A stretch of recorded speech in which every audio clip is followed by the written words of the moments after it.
Time now for sports on 104.7 The Cave. Here's Ned Reynolds. Mike the Intern, Ned Reynolds in the studio on a Friday morning. The Kansas City Chiefs kick off their regular season. Son of a bitch. Let's start over. Mike the Intern, Ned Reynolds in the studio. Thank God it's Friday. So the Kansas City Chiefs kick off their preseason in Chicago tomorrow. Per what Andy Reid usually does, he'll probably let each quarterback play a little bit. Patrick probably will see maybe a few downs. Definitely not a first quarter, though. Well, more than likely not. But the fact that he is going to play kind of comes as a bit of a surprise, Mahomes being the valuable cornerstone of the franchise that he is. But there's a reason why. And the reason, at least this is what I ascertain, and I think probably a lot of other observers do as well, is the fact that there may be some missing timing elements on this team with the new players coming in. You don't have Tyreek Hill anymore, and Mahomes was accustomed to the patterns that he ran. Well, these are new guys. Yes, the practice is fine. The 7-on-7s are great. The OTAs are wonderful and so forth and help. But there is nothing that replaces the actual playing of the game. So I think Patrick will be in there. He may get several reps. Who knows exactly what's going to happen? The game, of course, doesn't mean a blasted thing. But over and above all of that, how they play. The game will mean something to a lot of the guys who are trying to hang on, and they will see the bulk of the action. Chiefs have to make a cut here in a couple of weeks from 90 to 53. They've already made some.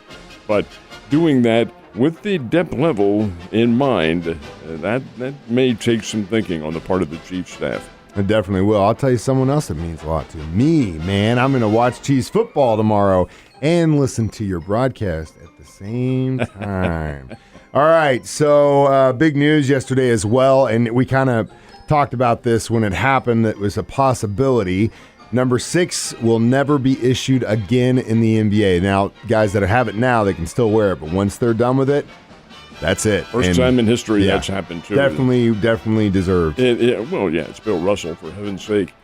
Certainly one of the hallmark individuals when the NBA was coming into its big-time status. When he began with the Boston Celtics back in the late 1950s, no, it was not really a major league sport as such. Yeah, it was regarded as that, but people kind of flocked more toward baseball, a little bit toward football, and basketball kind of an also-ran.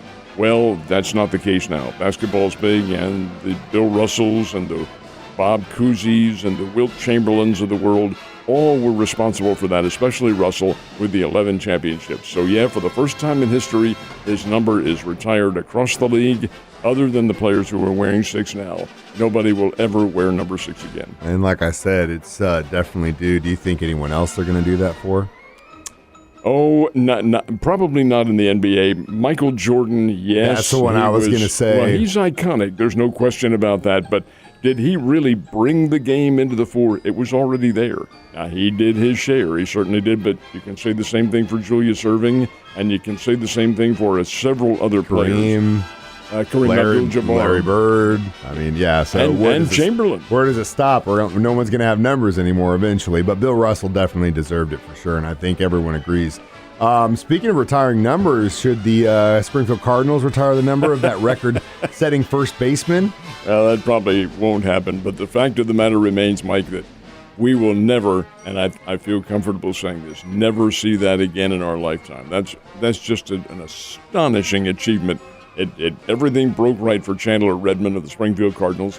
But keep in mind, folks, this is the first time in baseball history that something like that, hitting for the home run cycle, has ever happened. I don't remember this happening. The reason I don't is because it's never happened.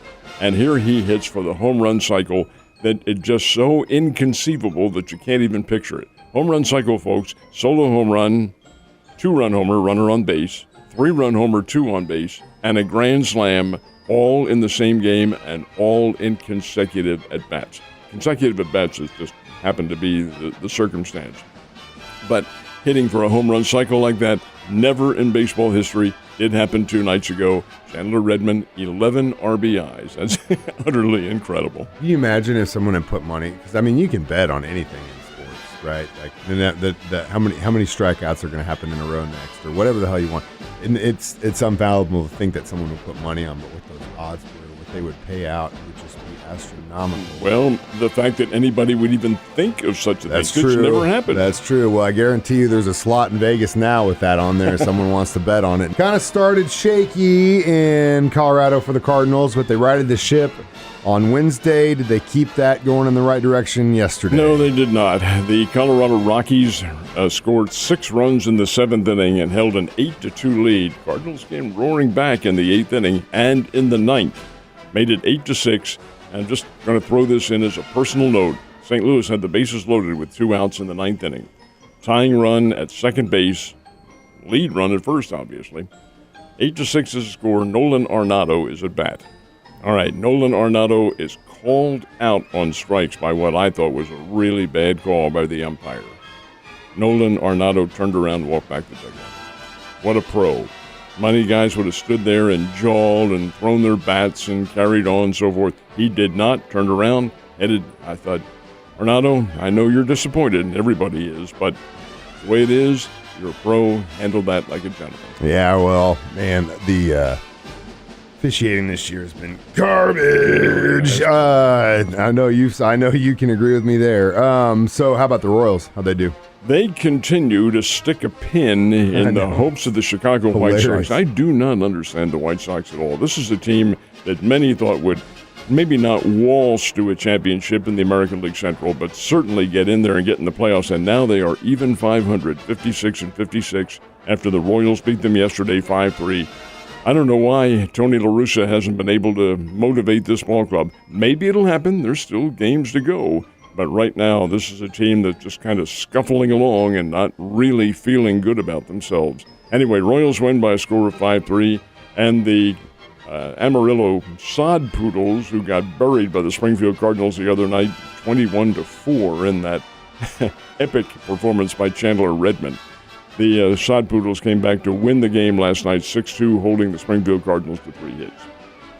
How about the Field of Dreams game last night? Did you watch that? I did. Field of Dreams, it was really great. This is the last one now for certainly 1 year, and maybe 2, because of construction that's going to take place at the site in Dyersville, Iowa. Anyway, Chicago Cubs scored early, beat the Cincinnati Reds 4-2. Full house, which was about 8,000 there at Dyersville in the makeshift stadium that they have. It was great. The players' throwback uniforms. These were uniforms that dated back to the early part of the 20th century. Players wore them well. Game was interesting. A lot of fan support. The commissioner of baseball, in all his glory, was there signing autographs. Are you serious? Oh, yeah. Who would want that? Oh, my God. So you can just go maybe do a voodoo ritual on it or something. I was going to say, though, you got to give it up to that grounds crew. When they were doing some of the overhead shots, and you can see how they've put that cornfield into, like, pathways and stuff. It's wild, man. I mean, the ground crews, it really, in baseball, in all sports, are incredible. But that was like, holy crap, that's a feat.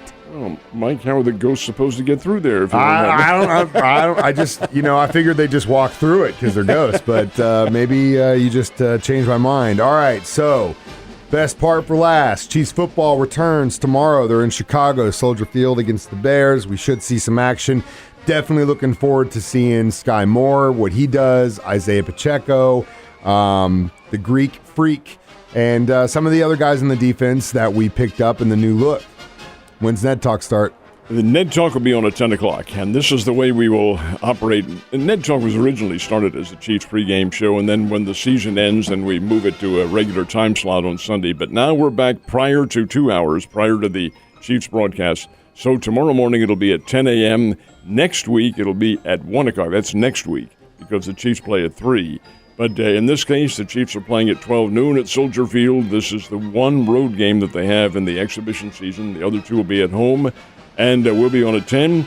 Have plenty of discussion, not only about the Chiefs, but about the sports world in general. So we do invite you to join us right here at 104.7. It's always going to be a good thing. It's always a blast. And more importantly, go Chiefs. Ned, have a great weekend.